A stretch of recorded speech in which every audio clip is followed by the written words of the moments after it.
Página de abertura. Livro Fonte Viva, psicografado por Francisco Cândido Xavier pelo Espírito Emmanuel. Número da mensagem 149. Título: No culto à prece.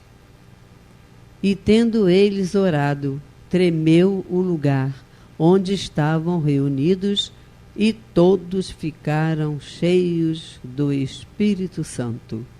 Atos 4:31. Todos lançamos em torno de nós forças criativas ou destrutivas, agradáveis ou desagradáveis, ao círculo pessoal em que nos movimentamos. A árvore alcança-nos com a matéria sutil das próprias emanações. A aranha respira no centro das próprias teias. A abelha pode viajar intensivamente, mas não descansa, a não ser nos compartimentos da própria colmeia. Assim também o homem vive no seio das criaturas mentais a que dá origem. Nossos pensamentos são paredes em que nos enclausuramos ou asas com que progredimos na ascese. Como pensas, viverás. Nossa vida íntima, nosso lugar. A fim de que não perturbemos as leis do universo, a natureza somente nos concede as bênçãos da vida de conformidade com as nossas concepções. Recolhe-te e enxergarás o limite de tudo o que te cerca. Expande-te e encontrarás o infinito de tudo que existe. Para que nos elevemos com todos os elementos de nossa órbita, não conhecemos outros recursos além da oração, que pede luz, amor e verdade. A prece, traduzindo a aspiração ardente de subida espiritual, através do conhecimento e da virtude, é a força que ilumina o ideal e santifica o trabalho. Narram os atos que, havendo os apóstolos orado, tremeu o lugar em que se encontravam e ficaram cheios do Espírito Santo. Iluminou-se-lhes o anseio de fraternidade, engrandeceram-se-lhes as mentes congregadas em propósitos superiores, e a energia santificadora felicitou-lhes o espírito. Não ouvides, pois, que o culto à prece é marcha decisiva. A oração renovar-te-á para a obra do Senhor dia a dia, sem que tu mesmo possas perceber. Emmanuel. E agora, a palestra. Saudações fraternas, irmãos e irmãs, que mais uma vez a espiritualidade amiga nos ampare as reflexões doutrinárias acerca dos ensinamentos contidos nesta obra fundamental da doutrina espírita, que é o Livro dos Espíritos. Neste livro nós estamos na sua parte segunda, intitulada Do Mundo Espírita ou Mundo dos Espíritos. O Espiritismo, antes de ser uma doutrina, um conjunto de ideias filosófica com consequências morais, ele parte da experiência e, portanto, da observação de fenômenos, de fatos experimentais, dos quais ele deduz as suas conclusões e as suas teorias. Kardec define o Espiritismo enquanto ciência experimental, e aí deixando de lado as discussões mais particulares sobre o que isso significa, que não importam aqui, pela análise que ele faz das relações entre este mundo, o mundo material, que nós percebemos com os sentidos do corpo, e o mundo dos espíritos, que cabe ao espiritismo empreender como instrumento de investigação utilizando a mediunidade. Mesmo quando o espiritismo adentra na sua natureza filosófica, ele ainda se esforça por lançar luz sobre fatos, fenômenos, acontecimentos que acompanham a trajetória da humanidade desde o seu começo, mas que antes não tinham explicações. Ele procura sondar as leis que regem esses fatos e esses acontecimentos à primeira vista estranhos, que se podem explicar mediante a existência de uma interação entre o mundo dos espíritos e o mundo material que nós, como seres humanos, espíritos encarnados, vivenciamos. O agente primordial desses fenômenos mediúnicos, esses fenômenos em que os dois mundos interagem, é o que se convencionou chamar de espírito, o ser inteligente da criação que habita o mundo dos espíritos ou o mundo espiritual. Portanto, conforme Kardec expõe no começo do livro O que é o Espiritismo, o propósito investigativo do Espiritismo é o estudo da natureza, origem e destino dos espíritos, bem como de suas relações com o mundo corporal.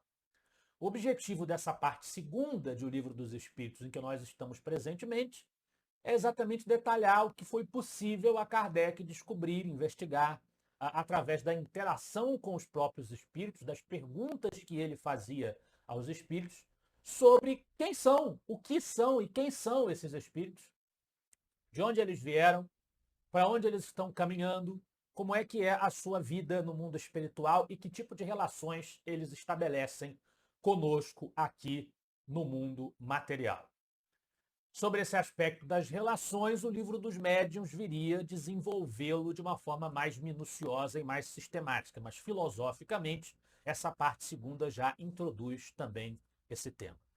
A premissa mais importante é a de que os espíritos, no fim das contas, somos nós. Na parte primeira, nós vemos que Deus, a inteligência suprema, causa primária de todas as coisas, cria os dois elementos gerais do universo, o espiritual e o material. O espírito, com E minúsculo, ou princípio inteligente, e a matéria, ou princípio material. Elaborado, individualizado, o espírito com E minúsculo, ou princípio inteligente, dá origem ao espírito com E maiúsculo, que é o ser inteligente propriamente dito e o objeto de estudo mais direto do espiritismo. Na questão 76, o espírito com E maiúsculo é definido, são os seres, os espíritos são os seres inteligentes do universo, povoam o universo fora do mundo material, são seres que são, por óbvio, como todas as coisas que existem, criados por Deus, tendo, portanto, cada um deles individualmente um começo, um princípio, um momento em que eles foram criados, mas como inteligências individuais, eles estão destinados a existir para sempre. São imortais, são indestrutíveis, nunca desaparecerão, nunca se dissolverão, nunca perderão a sua individualidade. Como Deus jamais está inativo e jamais para de agir, de criar, ele está sempre criando novos espíritos que surgem da sua criação e não procedem uns dos outros como os seres humanos se geram uns aos outros biologicamente através da reprodução. Os espíritos estão ao nosso redor, vivem em um mundo, uma dimensão paralela, invisível, sem o recurso de uma aptidão peculiar para essa observação, que é a mediunidade. Dimensão essa, o mundo espiritual, que está envolto em um tipo de matéria mais sutil que aquele a que nós estamos acostumados na Terra, o fluido. Os espíritos estão sempre acompanhados de um corpo fluídico, um revestimento, que nós chamamos de perispírito, e por meio desse perispírito eles interagem com o resto do universo, o resto da criação.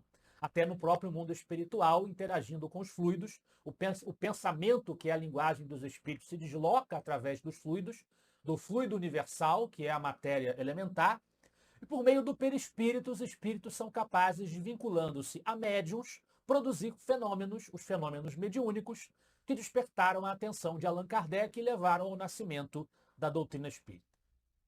Os espíritos são diferentes entre eles, cada um deles tem uma soma de qualidades e uma soma de defeitos, as suas características morais, as suas capacidades intelectuais, os seus cabedais intelectuais, os seus saberes, os seus aprendizados. Uns sabem mais do que os outros, uns são melhores do que os outros, Uns são mais ou menos virtuosos, mais ou menos viciosos do que os outros. Partindo do princípio de que os espíritos precisam progredir, precisam melhorar, precisam se aperfeiçoar, o que significa dizer que eles precisam desenvolver virtudes, combater vícios e conquistar conhecimentos, aprendizados, ou seja, progredir moralmente e intelectualmente, o capítulo da encarnação dos espíritos estuda o momento em que os espíritos se vinculam ao mundo material. Por isso que nós dissemos que os espíritos somos nós, eles encarnam, né?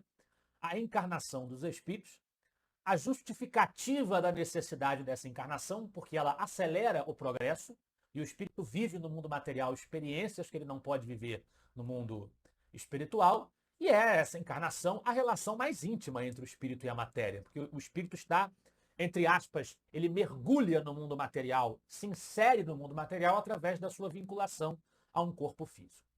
O capítulo da volta do espírito, extinta a vida corpórea à vida espiritual, aborda o movimento contrário, o movimento da desencarnação, o retorno do espírito com a morte do corpo à vida espiritual. O capítulo da pluralidade das existências trata do princípio de que esse mergulho na vida material para progredir, considerando que o espírito precisa, para ser perfeito, para chegar ao ponto final da sua escala evolutiva, desses progressos, desses aprendizados, de muitas experiências e muitas qualidades, algumas que a gente sequer conhece na Terra, ele não pode encarnar, ele não pode se vincular ao corpo físico apenas uma vez.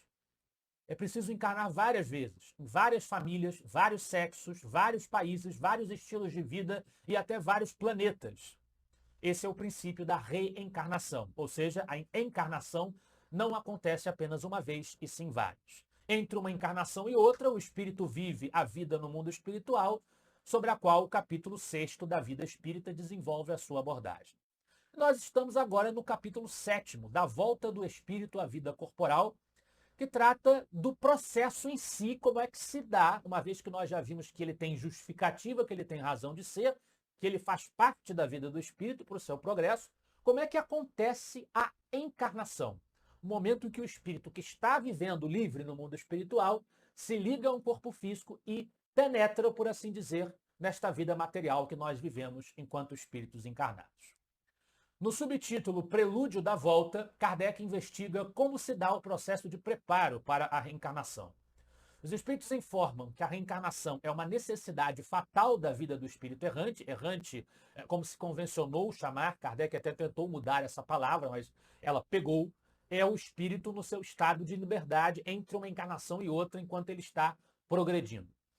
A reencarnação é uma necessidade fatal do espírito errante, assim como a morte é uma necessidade fatal para o espírito encarnado. O corpo haverá de morrer. Nós não sabemos normalmente quando nós vamos morrer, mas sabemos que um dia iremos morrer. Então, da mesma forma, o espírito sabe que um dia irá encarnar, pelo menos em média, em regra, o espírito sabe que um dia irá encarnar. Ele não sabe exatamente quando isso vai acontecer. O desejo ardente pode apressar a encarnação, assim como a indiferença e a covardia podem retardar a encarnação, mas um dia ela virá fatalmente. O espírito passa por uma perturbação mais longa e intensa quando encarna do que quando desencarna. Ele experimenta uma grande ansiedade, porque vai atravessar provações e não sabe se terá sucesso nessas provações. Em regra, ele participa do planejamento dessas provações e desses desafios, do tipo de vida que ele vai viver no mundo material, até do corpo ao qual ele vai se ligar, embora haja também casos excepcionais de imposição de encarnações. União da alma e do corpo, aborto, nós vemos que essa ligação do espírito com o corpo através do perispírito se dá, começa na concepção, se completa com o nascimento, e que durante a gestação o espírito pode recuar da prova que escolheu e fazer com isso com que a criança não vingue.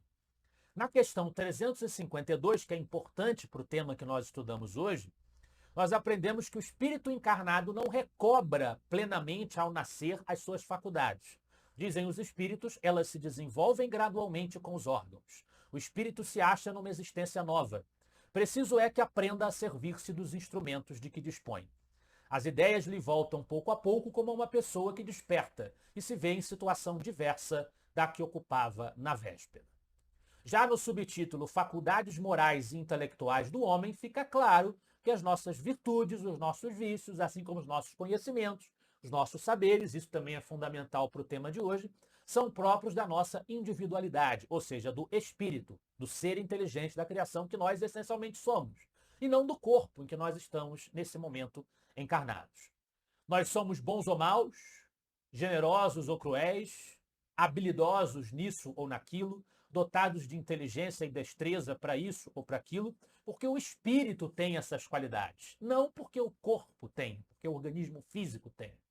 Mas é preciso que esse corpo, como nós vemos na questão 352, que ele se desenvolva como se dá no seu processo natural de crescimento, para que as nossas características intelectuais e morais e as nossas competências se evidenciem e se manifestem no mundo material, na nossa relação com esse mundo material.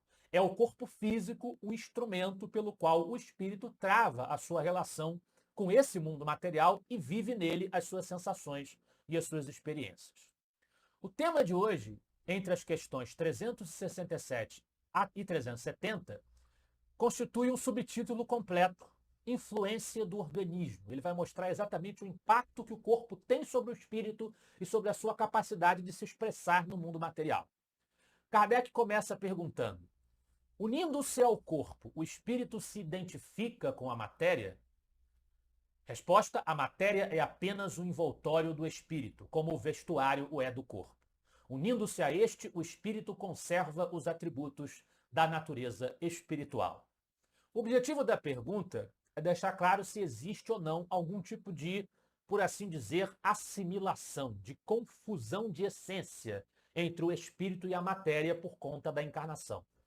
No campo filosófico existe uma grande discussão entre o monismo, como se dá no sistema filosófico, por exemplo, de Spinoza, e o dualismo, como no sistema filosófico de René Descartes, que separa, o nome diz dualismo, dual, separa o espírito e a matéria essencialmente como duas coisas plenamente diferentes.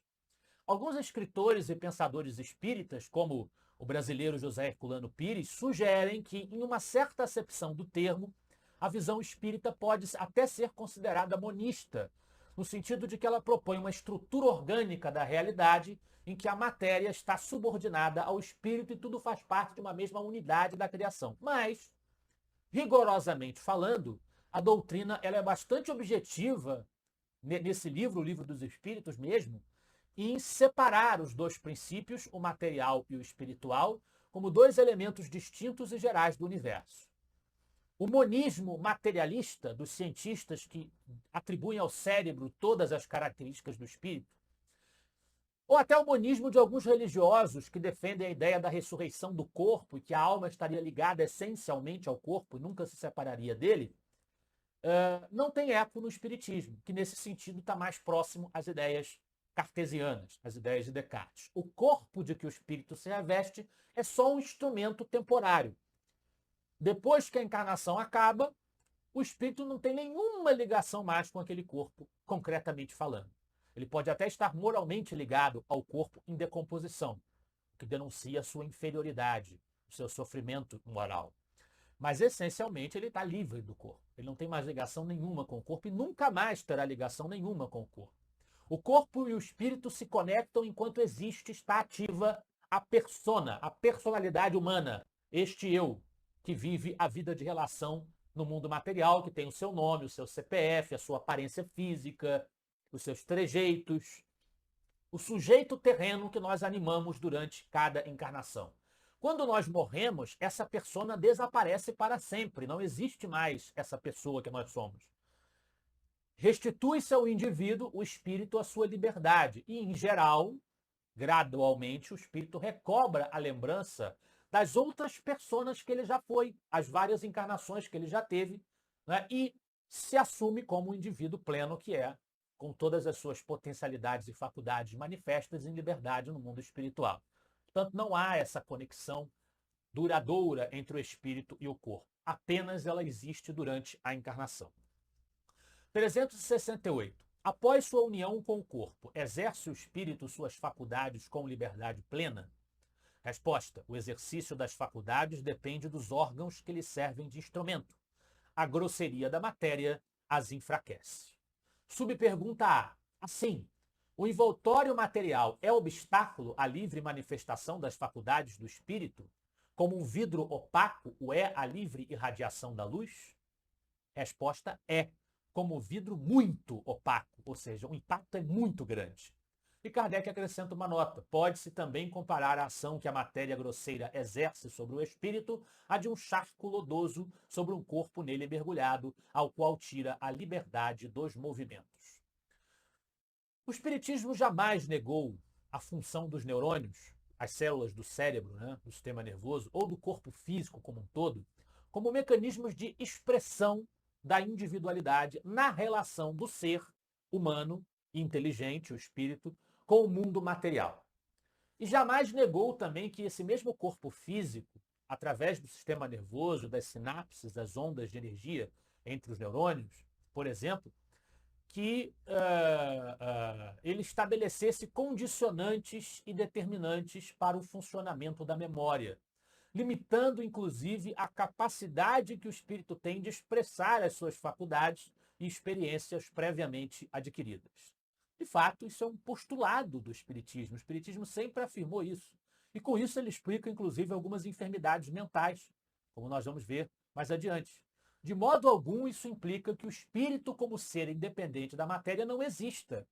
O que nós vemos aqui nessa questão e na subpergunta é que o desenvolvimento do cérebro e dos outros órgãos determina o quanto das características, aptidões, vontades, habilidades do espírito ele pode manifestar na sua vida material.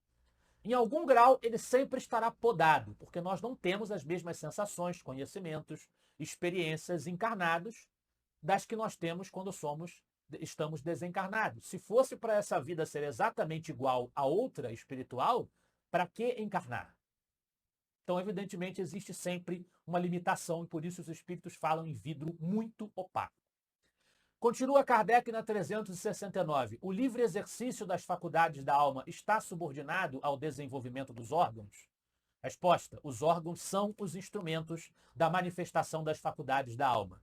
Manifestação que se acha subordinada ao desenvolvimento e ao grau de perfeição dos órgãos, como a excelência de um trabalho o está a da ferramenta própria à sua execução.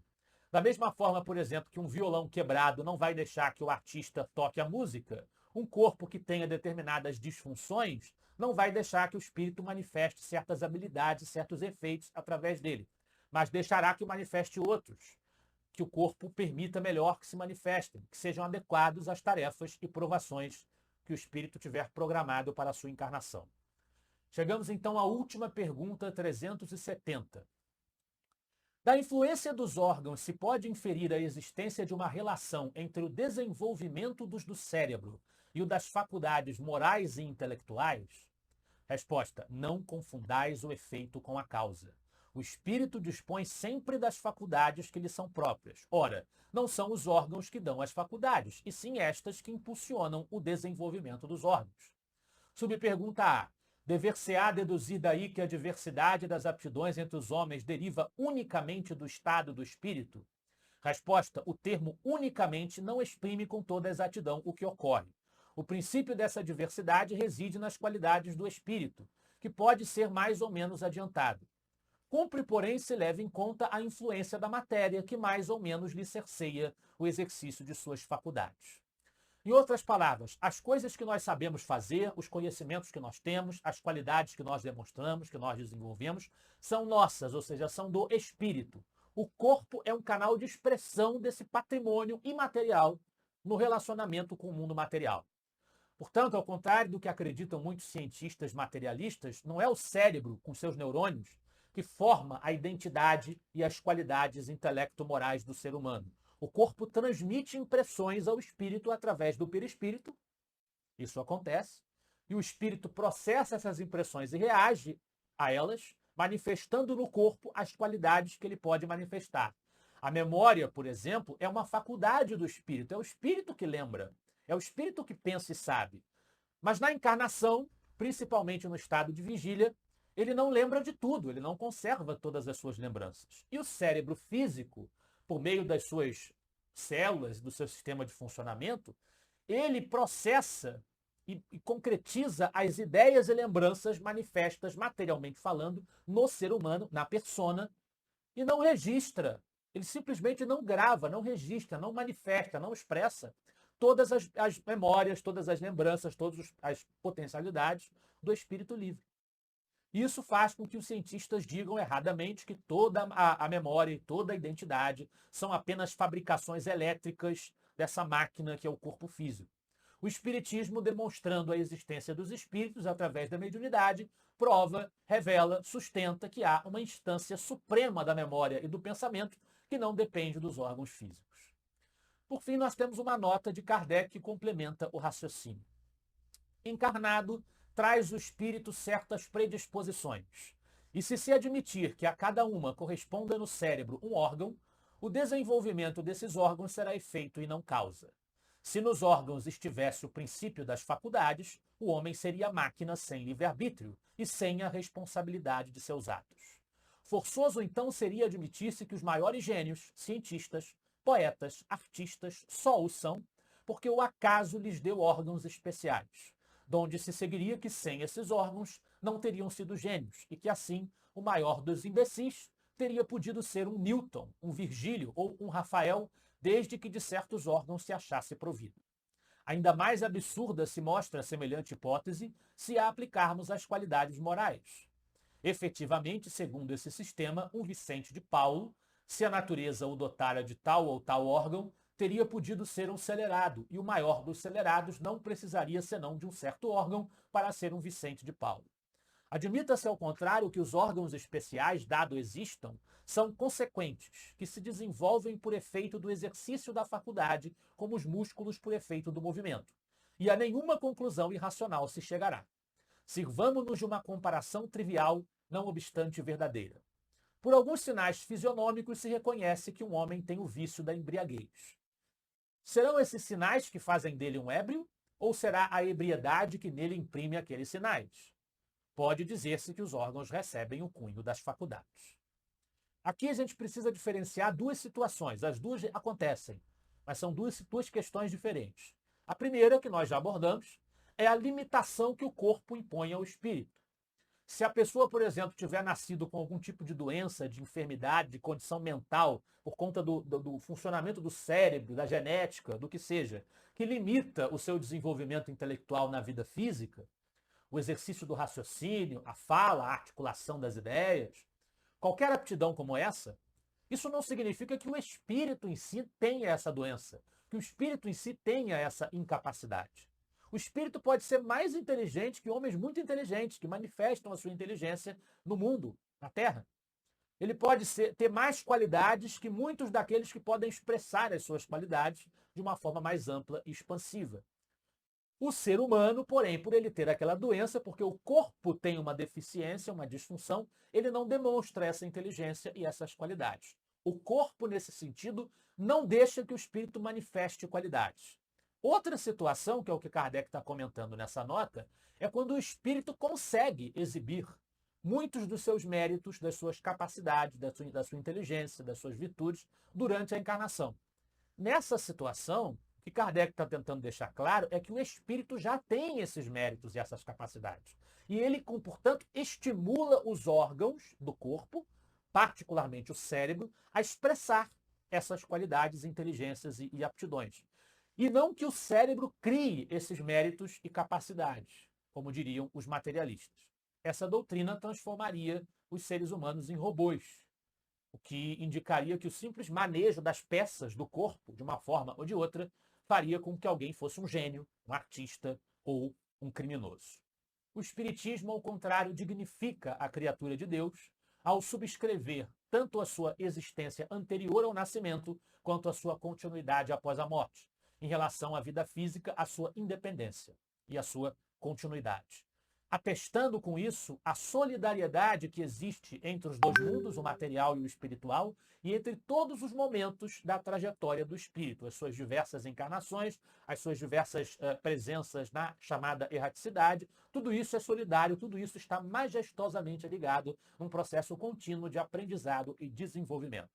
Que nós espíritas saibamos progressivamente fazer mais jus ao contato que nós temos com essa verdade tão maravilhosa e tão consoladora. Muita paz.